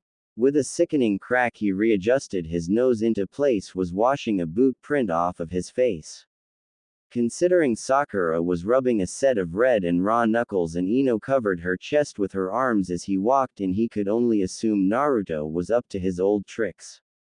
If he wasn't the container for the 9 tails, he'd be the biggest pimp in Konoha, Iruka mused as he watched Naruto take his seat next to Choji. Damn, what happened to you? The chubby ninja asked. Naruto said his next sentence as loud as he could. Don't you know, Choji? The ladies can't keep their hands or feet off of me. Ino, Sakura, and several other female classmates gave him the death glare. See, they all want me. Choji, who could sense the bloodlust, shook his head. More like they want you in pieces. Naruto pointed at his friend. Still means they want me, he grinned. This caused the two to burst into laughter. A series of grumblings alerted Naruto to the third member of their aisle. Hey Shik, how ya doing? Ready to get to work? With vigor and life and enthusiasm. He looked at Naruto out of the corner of his eye. Are you trying to make everyone in this room hate you? Naruto gasped. Shikamaru, how could you say that? Assuming I would aim for such a small and easily adjusted crowd. He leaned into the both of them and winked. I'm aiming for the entire village. You've succeeded. Didn't you notice the first time you were transferred to after only an hour in another class? This is special. You're special dead last. Kiba called from behind. Naruto looked at Kiba with a deadpan glare. Your sister said the same thing. Leave Hana out of this, you stupid fox. Did you know her right leg kicks when you rub her just right? And not her belly, I mean. Oh, that's it. Kiba jumped onto his desk and crouched down on all fours. Akamaru growled on his head and assumed the same position on his master's back. Calm down, Iruka roared. Can't you all take this seriously? This could be the last day you are all cadets and officially become ninja. I would expect a little more respect for the atmosphere. Naruto held back his, "What does a virgin man know about atmosphere?" since it was clear Iruka was already on edge. Big tests like this always got him riled up. Now I will go down the list of the different tests. Each test will rank equally in your evaluation and final score. If you wish to pass, you must have acceptable scores in all categories. Average will not cut it. You are aiming to be shinobi and kunoichi of Konoha and will carry on a history of strength to protect this village, and ultimately your friends and families. If you're ready to begin, please sum down, sign in and take your testing materials. Naruto, who had been listening intently, smiled. You know. For a guy that's never kissed a girl before, that was kinda cool. A book of school rules spun and slammed into Naruto's ribs. Silence will be maintained through the entire written exam. Understood? Iruka asked, his eyebrow raised and twitched. Naruto, hunched over in pain, raised his hand in a thumbs-up gesture. Yeah, I'll get you for that though, believe it teach. Iruka tapped the chalkboard with the piece he had finished writing the tests and their objectives down. Now the first test, the one you already have the materials for, is a written and multiple choice exam. The questions will be based on the basic knowledge of shinobi lore and information you should have obtained during your independent study days. He took out a small pocket watch and wound it. This test will end in 1 hour. He raised his arm and extended his finger. He swiped his arm. Now. Begin. As the students flipped over their materials. Naruto looked over the first few questions and grinned, baring his teeth in a feral grin. Everyone sitting in front of him shuddered at once. Naruto. A girl who lived near him yelled, "Stop smiling, it's creepy. How come you only shake like that when I look at you outside your bedroom?" He retorted. She let out a surprised squeal and got hit in the face by an eraser. "Iruka-sensei," she cried. He crossed his arms over his chest. "Teachers need to be impartial, Kasuna. Now shut up and do your test." Mizuki as well as the other 29 watchers were expertly hidden using special passageways built into the walls, ceiling and floors of the academy. He kept his eyes intently on Naruto. His arms were crossed over his chest and held his forearms tightly as he watched the young blonde answer question after question after question. Without looking away from his paper. Shit. It's a 200-question test. There has to be one thing he doesn't know. And when he looks up to cheat off of someone, I'll record it and make sure he fails. This brat hasn't been able to resist cheating on a single test since got to this school, the instructor thought with a grin. Name 4 protocols for 2 separate divisions, 8 in all, of the core shinobi forces of Konoha. The protocol do not need the normal paragraph page line verification code number, however an accurate approximation of the protocol is required. Naruto took his pencil and quickly began to write his answer. First Medical Division. Protocol for moving an injured shinobi from the field includes first binding the ninja's wounds with chakra or at least the basic bandaging. Also included is a requirement for anesthetic depending on the severity of the injury. The injured ninja is then placed on a specially constructed stretcher either made on the spot or summoned. In high combat situations, this opens the option to be targeted by patrolling enemies based on the chakra spike, however, as risks must be weighed. Naruto's mind gave him the answers he needed quickly and correctly. His hand and pencil flew over the paper, depositing knowledge he, by all rights, should not have known. With each answer he smiled a little until his full feral grin had returned, causing yet another shudder to rock the student population in front of him. As he finished the final question, Iruka's pocket watch clicked very loudly. Alright, that's it. Everyone turn your papers over, stand up and walked outside to the hall. After your tests are collected, you'll be given your assignments for the second part of the test. He tapped the wall at test 2, sparring.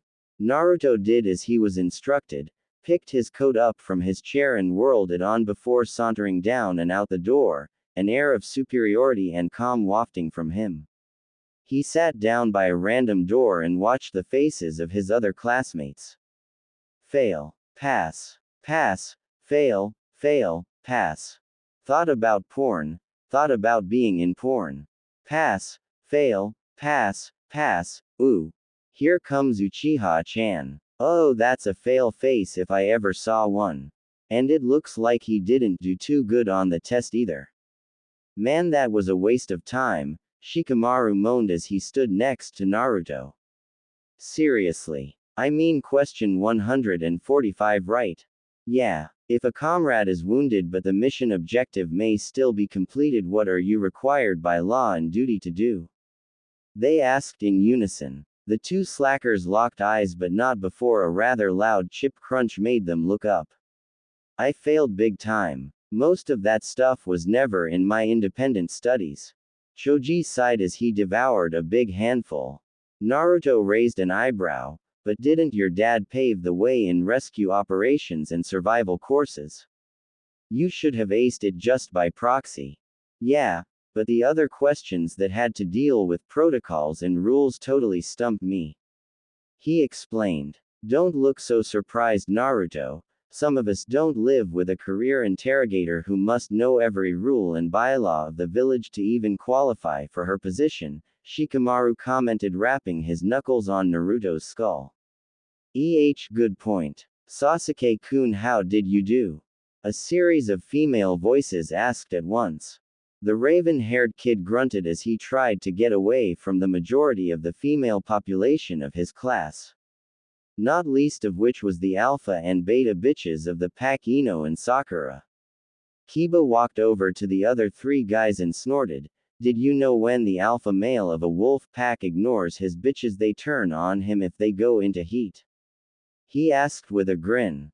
The image of wolves dressed as Ino and Sakura eating Sasuke's corpse popped into Naruto, Shikamaru, and Choji's head. As one, the three shook visibly.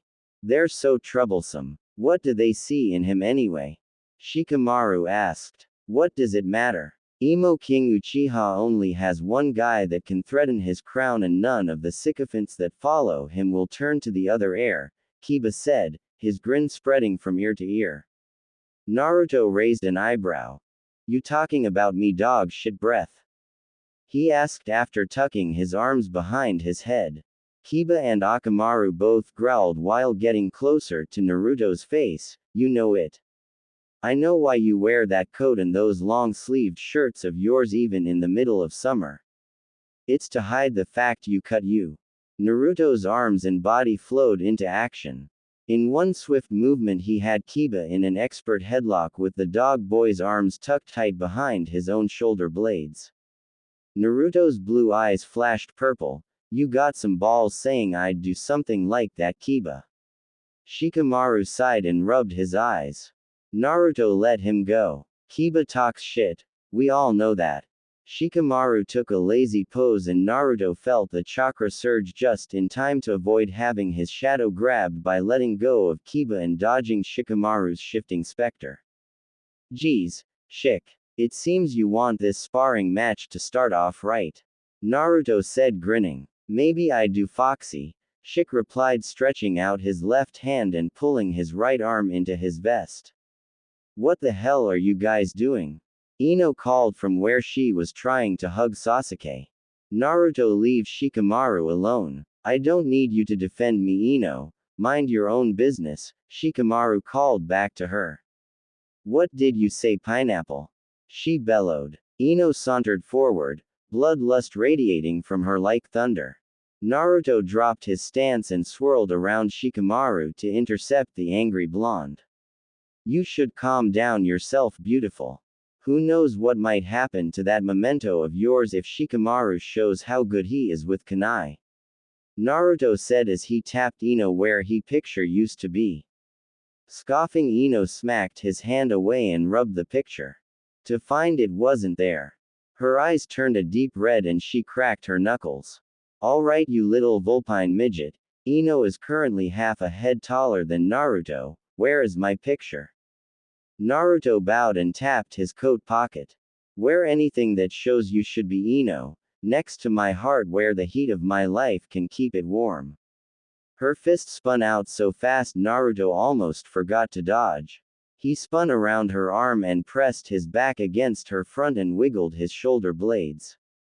Wow, you did get bigger. Give Sakura a list of what you eat so she can benefit from the boost. I heard that, Uzumaki. Sakura bellowed as she charged into the fray. Ino's arms came up and back to try and hold Naruto, but he slipped out of her grasp by sliding down and forward with amazing control of his equilibrium. Now girls, I want you to know that 3 ways are almost always one-sided. So, he made a few signs and a copy appeared next to him. They put their arms around each other's shoulders and held up the peace sign. Now there's one for each of you to enjoy. How considerate of him, Ino pig. Sakura asked as she hunched forward like a beast. Indeed, forehead, indeed, Ino replied as she cracked her neck. As the 4 dropped into separate stances, Iruka kicked his door open. Shield up. Uzumaki Naruto. Yamanaka Ino. Haruno Sakura in here now. Naruto's clone disappeared and he made his way past the angry teacher into the room, his hands in his pockets and chuckling to himself. Ino and Sakura, still fuming, followed suit. Iruka had them stand, arms length apart, in front of his desk. What is wrong with you 3 today? Normally it doesn't follow you this far into the day. Both girls pointed at Naruto and began to rant loudly and quickly. If Iruka wasn't used to village council meetings, he wouldn't have been able to follow it. Alright, calm down. Naruto, apologize. That won't do anything. Ino cried. He's a thief and a freak. Only when around you, my love, Naruto countered. WHO talks like that. Iruka strongly considered becoming an alcoholic. You 2 are just mad. The only guy who openly admits to wanting to be with you isn't Sasuke. Why not take off your panties? He may let you ride his disco stick then, Naruto suggested. You nasty little bastard. Sakura screamed. Sasuke would never do anything like that. She had turned to face him. Naruto replied and leaned in close so their noses were touching. Maybe that's why you should consider me. I'd love to show you how freaky I really am, Sakura. And there's a good chance you'll enjoy it. I've learned from the best. Sakura stammered. Her face became red. Shut up. Like I'd ever do anything with you. But Sasuke won't do the things I will. So who else will ever show you love, Sakura, if not me? Naruto asked softly. Her brow furrowed and she looked off into the corner, her eyes seeming to swim in their sockets looking for an answer. Naruto. Get out and go to your assigned room for lunch. If you cause any more trouble today, you'll be kicked out of the test, Iruka ordered. Naruto faced him, bowed and walked out. Ino watched him go, a look of curiosity and mild intrigue on her face. What Naruto had said was base, crude, and disgusting in its entirety. But what if he was right? Once you have your assigned rooms for lunch, you may go at any time. The second test will officially begin at 1:30, however you must complete at least 1 legal spar by 3 o'clock. Even if you lose the spar, you may still pass based on performance. Now enjoy your lunches, and do good. You'll be watched, so the spars may occur wherever you want, the instructor for their particular lunchroom explained. He handed out a series of lunchboxes to the 6 assembled students. Naruto was in a room with Sakura, Hinata, Shino, and 2 other kids Naruto didn't really care about. The only thing he cared about were their names. He already had a good idea what the real test was about, considering the small compartment on the bottom of his lunchbox. As he finished eating it, which compared to Anko's lunchbox was horrible by the by, he went to throw it away, slipping a small piece of paper out just before it tumbled into the trash bin. He opened it and slipped into a small alcove to hide. "Oh Kami-sama," Naruto whispered as he read the name of his sparring partner. "I praise your name and all the gods you commune with, even Shinigami-sama. I gotta buy some dumplings for an offering when today is over," he whispered before giggling madly. Naruto dashed off and purposefully ran into one of the teachers outside so they would know where he was going. Sakura normally nibbled her food. But because of her extreme hunger and the fact Naruto had pissed her off and dared make her doubt in her feelings for Sasuke, she almost ate the box in her rush.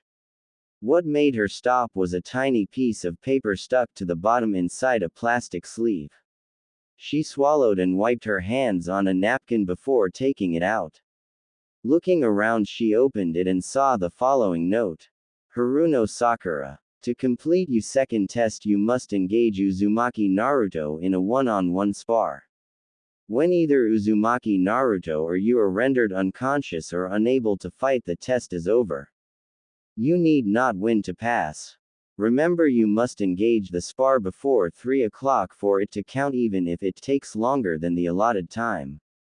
Sakura couldn't contain her glee. She could beat Naruto's face in all she wanted today. "Oh Kami-sama, I praise your name and all the gods you commune with. I'll be able to use the lunch money I didn't use this week for dumpling offerings," she squealed before finishing her food and rushing out the door. She looked around and heard Naruto's name in a conversation between teachers. "Excuse me, sensei." "Ah, hello Sakura, what do you need?" he asked. "Did you see Naruto recently?"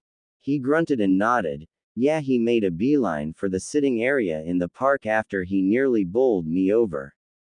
He should still be there, I think." "Thank you, sensei." She bowed and headed out. As soon as she got to the door, she opened it and looked outside to see a blonde head of spiky hair bobbing deeper into the small forested area behind the academy. She opened the door slowly before slipping behind a large bush. Using a small burst of chakra, she dashed to a section of trees. She pressed her back against one of the trees and focused on his signature. She blinked slightly. Has Naruto's chakra signature always been that noticeable? He always acts so cool, but he can't even hide his chakra. Ha! She slipped into the underbrush alongside the path to the deeper part of the woods. She ran ahead of Naruto's position and saw him sitting in front of a tree using his coat as a pillow, with his hands tucked neatly behind it. She remembered earlier when Ino stepped on Naruto's face and how easily he corrected his broken nose. She decided to see if he could do it twice in one day. Sakura charged, speeding herself up to extent she knew her body could handle, and crashed her foot into the tree. Naruto's head swooped to the right and he even managed to pull his coat out of the way of her attack. She pushed off from the tree and prepared to attack him again. "What are you doing?" he asked bluntly. "Sparring," Sakura asked. "Why?" "Hinata's my partner," he said. Sakura locked eyes with him and watched as he wrapped his coat around his hands, before putting it back on. "What? How is that possible? My slip says Uzumaki Naruto," she roared. "You sure? I saw the Uzaki kid in there with us," he said, throwing his thumb over his shoulder.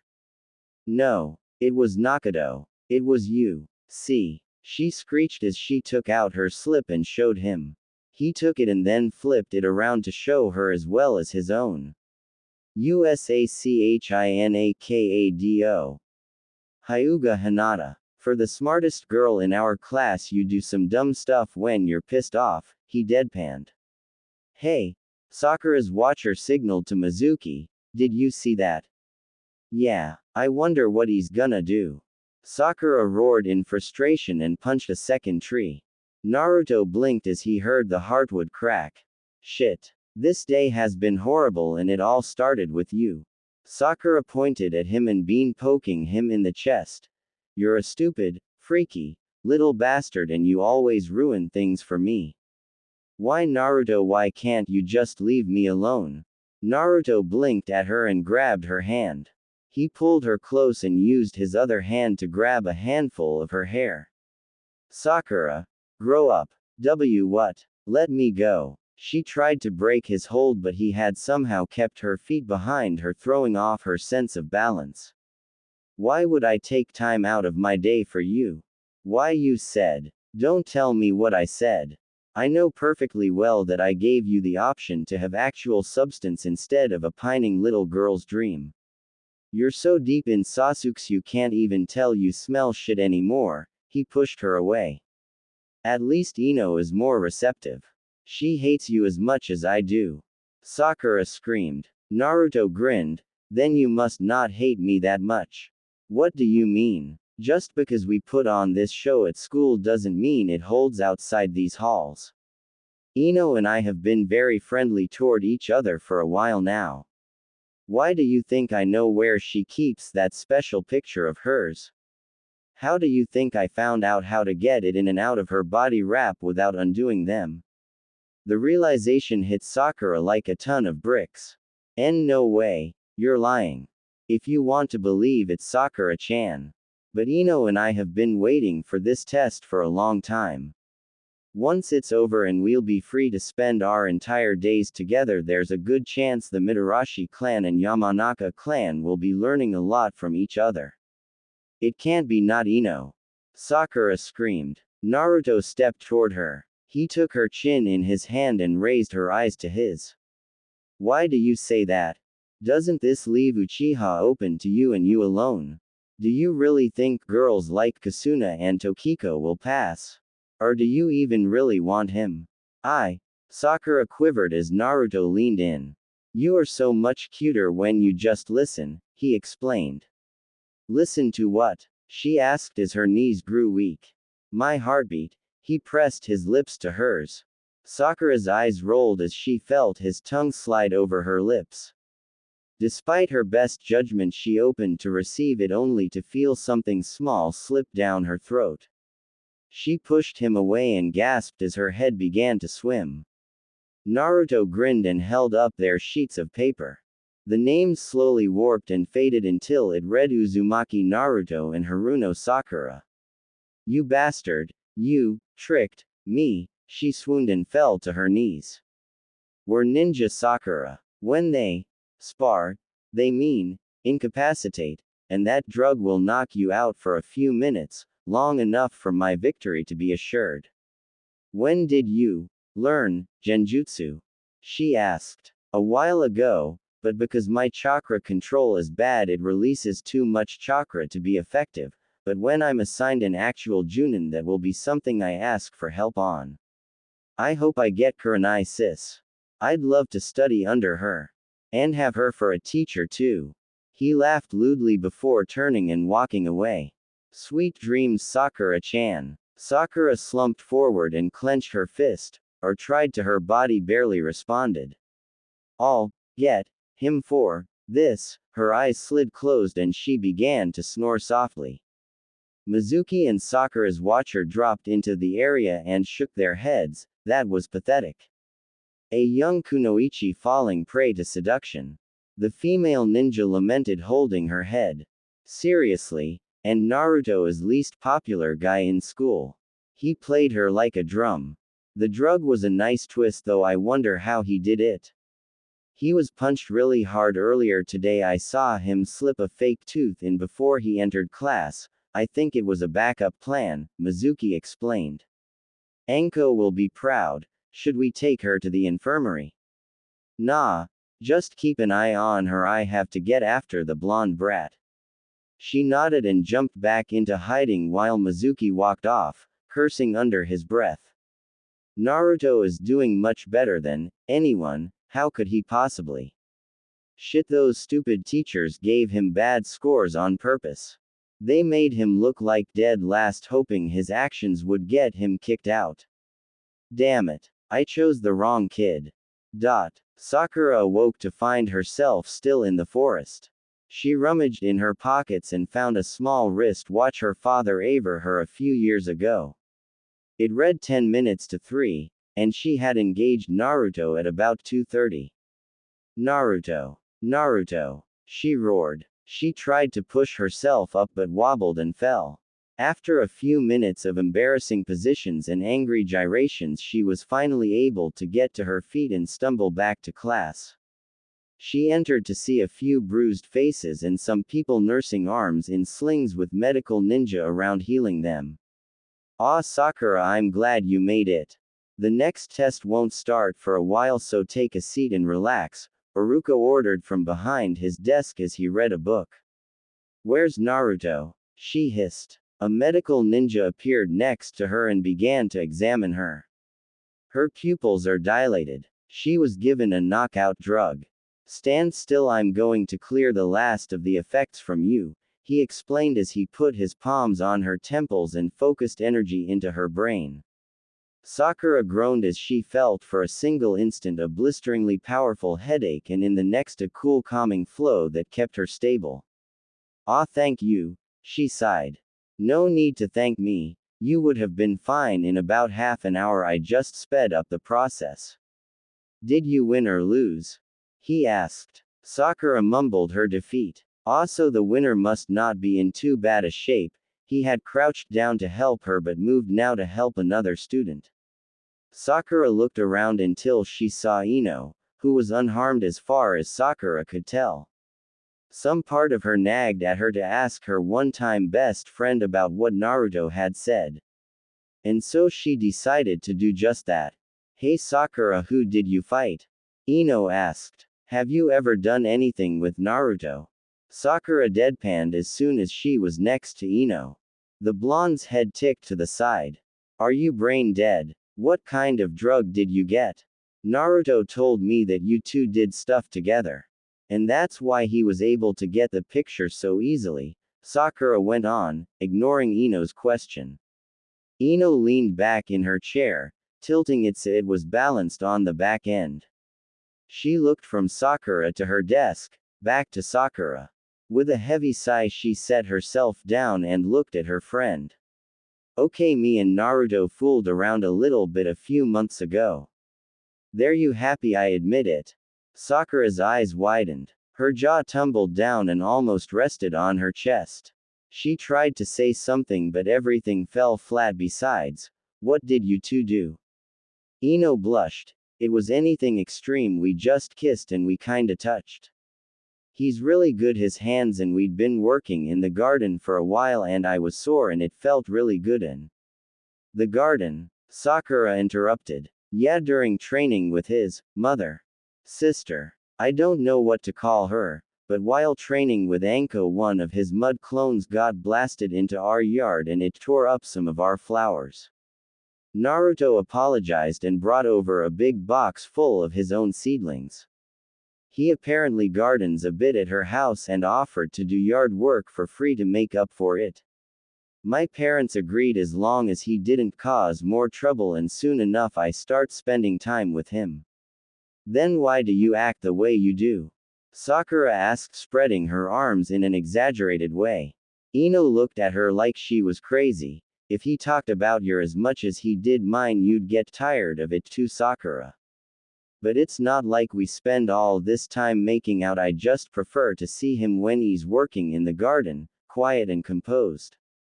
"Naruto. Quiet and composed." Ino smiled and laughed a little. "Believe it or not, yeah."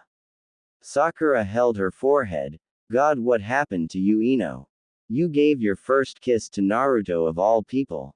She wept. "Better than some random man on a mission," Ino shot back. Sakura looked at her with a curious expression. "We're Kunoichi Sakura. When we get into the higher ranks, a good deal of our missions will revolve around seduction. I'd rather get everything I can out of the way with people I know and trust before I'm forced to do it so some old fart can have a little bit of information," Ino explained. "Hold on." She stood and grabbed a book from under her seat. Holding it like a discus, she waited until the door opened and unleashed it. Poor Nakato was hit dead center between his eyes, sending him flying backward. Naruto stepped over his body and waved at Ino. Good shot, Ino-chan. You're a shoo-in for target practice. Ino huffed. Give me back my picture, Uzumaki. Laughing, Naruto ran up to the next on her opposite side of Sakura and placed it tenderly in her hand. As you wish. He leaned in close and grinned. Ino put a hand on his face and pushed him away, taking the picture. If you don't stop that soon, Uzumaki, you'll die never knowing another pair of the sky blue-eyed girl threatened. Naruto hugged himself. But I'd be killed by the owner of one of the most perfect pairs. But you don't have a thing on Her Highness, he said with a sigh. And who is that? Ino asked, actually interested. Anko. Naruto gaped at her before laughing. No. Anko-chan is impressive to be sure, but only one woman holds the rank of the princess. Naruto stood on the desk he was at and held up a small banner from inside his cloak. The darling granddaughter of the first Hokage. The student of the third and the greatest medical ninja to ever have come from our village, the beautiful, busty, and bountiful Tsunade. He said as he showed an image of said Kunoichi.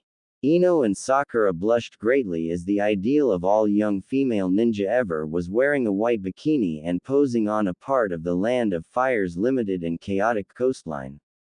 Where did you get that picture? Sakura asked. Ninja Man's Monthly. They did a special issue on her last year. I had to go all the way to Shibuya in the east to get one, Naruto explained as he folded the image and banner before slipping them into one of the many hidden pockets of his coat. What I wouldn't give to just see them in the flesh once. I could die happily after that. Ino laughed and shook her head. You're impossible and hopeless. As if Tsunade, of the Sannin, by the way, would ever consider you more than a pervy little fan like you are. She'd overlook you as easily as a bird overlooks a mouse. Naruto held up a finger and poked her nose. That's why I wear such bright colors, he commented, because even a bird at its highest notices the powerful kitsune on the ground. That's enough of the chatter. Iruka roared after Nakato was revived. Now is the time for your third test, the target practice. You will all go to the special field set up. This is also the first exam that will be viewed by those you gave visitor passes to. You will be given 20 kunai and 20 shuriken. You can use as many as 10 or as few as 1, however you must hit at least one target more than 50 meters away, do you understand? Iruka finished. As one the class answered, yes Iruka-sensei. Then follow me. The 30 students, their teacher, and their watchers moved swiftly from their classroom on the second floor to the training field where a large grandstand had been set up so the families of the students could watch. Naruto nearly jumped for joy when he saw a familiar arch of purple hair and black bandana. He waved and Anko and Ibiki waved back. His face dropped when he saw a certain wave of silver hair and orange book. Kakashi looked up and waved at Naruto with his eye closed, representing his smile. Damn it. He's here too. Naruto grumbled. You say something dead last. Sasuke snapped. Gonna cut a target in two Uchiha, Naruto answered. Sasuke smirked smugly and shook his head. Don't strain yourself. Wouldn't want that sister of yours to have to come down and wipe your eyes. Don't get jealous, Sasuke. I may just have to bury my face in a loving bosom to ease the suffering of my failures, Naruto countered with a laugh. Ooh, is that Hana, Kiba? Ask her if she's got a knot I can help her with. Eat shit, Naruto. You're the dog. Kiba growled, but a bark from Kuromaru, his mother's dog, caused him to flinch. He walked over to them and listened to a small pep talk from the older animal. Sume herself was absent because of an important situation in their kennels, but Kuromaru had made sure he and Hana would be able to attend. The elder Inuzuka child lifted her hand to Naruto and beckoned him over. Iruka was explaining the test so Naruto had time. How you been, Foxy? She asked. Pretty good. I hope you watch closely, Hana. I'll make sure to make the kanji for your name with my kunai today, an homage to the prettiest flower in Konoha. He said, taking her hand. Hana grabbed Naruto's wrist and twisted his arm so he was bent backward with his head in her lap. Don't push it, Naruto. I wouldn't want to break you in front of Mommy Anko. She'd punish me. Promise I can watch from my hotel room? He asked. Sis. Kiba cried when he noticed what was happening. Calm down, Kiba. Hana scolded. She let Naruto go and pushed him and Kiba back toward their group. Touch my sister again and I'll tear your throat out, Uzumaki. Your sister? Yeah. What about your mom? She's old and I think she needs a good rubbing out now and then. Oh, you mother F you. Kiba stopped himself before he invited another argument. Now the test for throwing will be done by gender and then alphabetically. Aburame Shino, take your projectiles and walk up to the starting line. Shino did as he was commanded and drew 5 kunai and 5 shuriken. He put them off to the side on special stands and spread his hands out over them. Naruto's eyes narrowed as he noted that Shino had spread them out evenly both sides. With a burst of arm speed, Shino launched all 20 in a controlled and powerful boost that caused the close target pillar to explode from the target up. Excellent, Shino. The collection of parents murmured happily. He is skilled with both, Ibiki noted. I'm amazed that he was able to so easily focus them to a single spot. He used a bug, Anko noted. Ah, the pheromones. Even though he chose the shortest distance, it was very impressive. The accuracy needed more than made up for the choice of target. The test went smoothly with most of Naruto's classmates doing well. However, the high point was when Shikamaru stepped up and took only 1 kunai. He tossed it in his hand 3 times, then threw it. The blade flew straight into its target, and dug straight through to land at the base of a second. Way to go, Shik. Naruto and the Nara clan attendants cheered. His father wiped a tear from his eye in pride. Amazing, Ibiki noted. He found the one target where the grain of the wood matched up perfectly. And then threw it with enough force to drive it through with minimal effort. That, I must say, was the best display of control. I agree. But neither our boy nor Uchiha have stepped up yet, Anko replied. You say that like it means something, a catty voice called from behind. Anko and Ibiki turned, turning on their, we kill people for a living, faces to see Haruno Sakari. Wonderful. Bitchiest supreme us, Anko saw. If I dug out her eyeballs with a melon baller, would I be convicted of unnecessary force or be given the monthly award for originality in interrogation division? Ibiki considered. Your little demon won't pass this test or any other, Sakari chided. Anko waved her hand dismissively and turned away. At least my carpet matches my drapes, bitch, Anko grunted, commenting on Sakari's blue-dyed hair. Just ignore her. Next, Uchiha Sasuke. A squeal from his fangirls made the parents and males cringe in anguish at the sound. Sasuke ignored them and took 10 shuriken. He stepped up to the line and looked for a good target. May I make a request, sensei? Sasuke asked. Iruka looked up from his clipboard. Very well, what is it? Can you move 3 of those pillars so they are in front of each other? 200 meters out. The crowd flew into a flurry as Iruka nodded to another instructor. Using an advanced earth technique, he did as Sasuke requested. The arrogant boy picked up 2 handfuls of the blades. Everyone watched as the blades neared the first pillar. They scratched softly into the wood before whirling around to do the same to the second pillar before embedding themselves into the final on. However, while it was impressive, it hit only the pillar, not the target. Even so, the entire group of girls and students broke into cheers.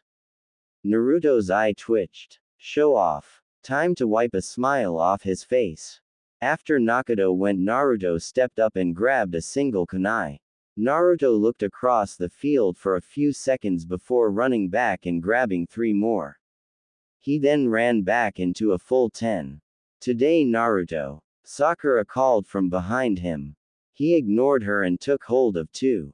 He analyzed the field once more. Because of Sasuke's request and the fact no one had aimed for his mess of a log had kept a good portion of the field clear. With a smile, Naruto charged chakra and made several hand seals. What is he doing? Hana asked. As Naruto's kunai began to glow, he threw them, embedding them into two separate logs at odd angles. He took two more and threw one into the ground and another into a tree branch. Hey Naruto! The targets are red, Kusuna yelled, causing an uproar of laughter. Naruto tossed three more into odd places and smiled as he turned to face the parents and his classmates. Sorry, forgot for a second. Without looking, he threw each in a swift volley. A series of ringing filled the field as each kunai bounced off of Naruto's previous to embed themselves completely in the center of the farthest back pillar Sasuke had requested. The onlookers gaped at what had happened. A teacher inspected one of the kunai Naruto had charged and noticed the rings had been twisted to resemble a funnel. His jaw dropped as he realized what happened. Naruto bent the kunai's ring to make guides for his final three. Even if they hit at an odd angle, the way they were structured would cause the impact to divert in the direction Naruto wanted. Naruto waved to the stunned onlookers, except for Anko and Ibiki, who were nodding with approval. No one one-ups a show-off like Naruto.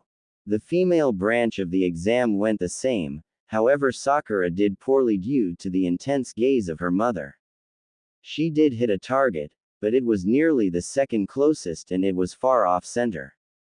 Ino, on the other hand, was able to effectively show she was the best kunai thrower in the female half of the class. She hit all 10 of her targets, despite being unable to throw very far or getting more than 2 direct hits. As the test ended, Iruka addressed both the students and the parents. We've tested your children's abilities with their minds and bodies. We will now test a combination of both with the final and most important part of the exam, ninjutsu. Naruto's grin spread from ear to ear. My best subject.